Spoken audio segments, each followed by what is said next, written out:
So typically, you've spoken about your IAS journey. Behind a lot of these successes, there are also sacrifices. And what has there been a kind of a personal cost or any regrets that? One, sacrifice which I had to make, much against my wishes, was when my father, in the last days of his life, when he was not keeping good health, I was in the Ministry of External Affairs, extremely busy with my work, traveling inside and traveling most of the time outside the country. Yes. I could not, attend personally to him. And of course, he passed away. So that regret's always there in my mind and heart. The cost that of I beauty. should, yes, that I should have spent more time with him. And now you spend more time with your grandchildren? Since I'm still working here and the grandchildren are at different places, so whenever they come, definitely yes. But maybe after Yes. there'll be occasion to spend more time with them in future. Yes. You kind of entered the service in about 1978. I don't think there was even a word called the internet in the dictionary at that time. And today we're in the era of artificial intelligence.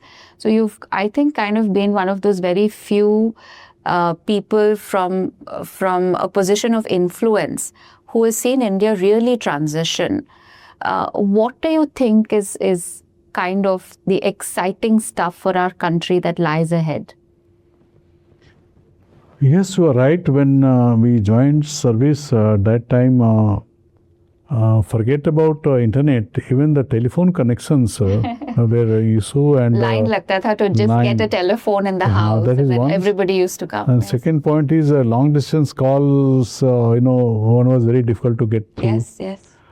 So now from that situation, today what we are finding is a complete different scenario altogether.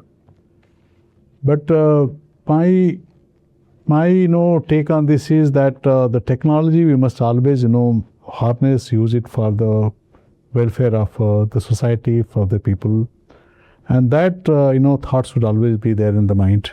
Again, going back to the era where you came in, today the IAS officers who are entering the profession, they're up for scrutiny from day one. There is social media, their Twitter accounts, every mobile has a camera, and they come under tremendous scrutiny. So any advice that you would kind of want to leave your young officers with?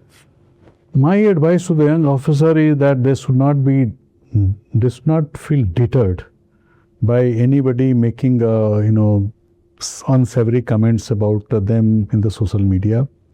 As long as you are doing your work sincerely, you are on the right course, the truth will triumph and people will realize what you are.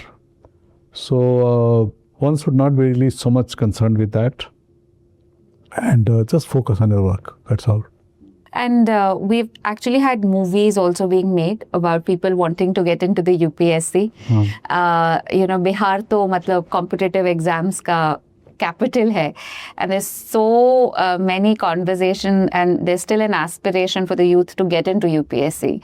A lot of things have changed between then and now, but you've successfully managed a career. So for the young students preparing for the UPSC exam, what would your advice be? The civil services, IAS, all services, if anybody is aspiring to join these services, he or she should do only with the service motive. If you have that focus that I am joining this one for serving the society, the country, you will have no disappointment.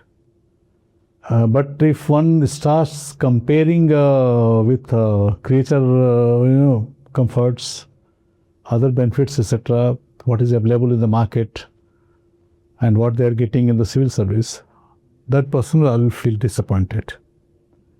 The civil service definitely provides the minimum which is required for you to have a decent life. I think you should remain satisfied with that.